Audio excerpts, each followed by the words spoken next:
கொண்டாடுகிறோம்.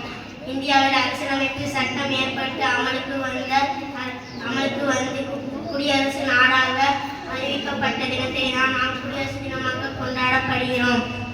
1950ஆம் ஆண்டு ஜனவரி 26ஆம் தேதி குடியரசு அமலுக்கு வந்த அரசியலமைப்பு சட்டம் இறையாண்மை, மனசார்பற்ற மற்றும் ஜனநாயக குடியரசு நாடாக இந்தியாவை உலக அரங்கில் காட்டியது. இந்த தினத்தை கொண்டாடும் விதமாக ஒவ்வொரு வருடமும் ஜனவரி 26ஆம் தேதி குடியரசு தினமாக கொண்டாடப்படுகிறது. குடியரசு என்பது மக்களாட்சி, மக்களால் தேர்ந்தெடுக்கப்பட்ட ஆட்சி முறையை இது குறிக்கிறது.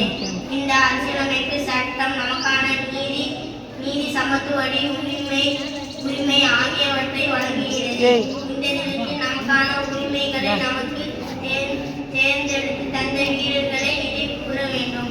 அகிம்சை என்பது ஒரு ஆயுதம் என்பதை உலகிற்கு உணர்த்திய காந்தி முதல் நம் தமிழ் மண்ணில் போராடிய வ.உ.சி., கொடிகாத்த குமரன், பாரதியார் என அனைவரையும் போற்ற வேண்டிய தினமாகும்.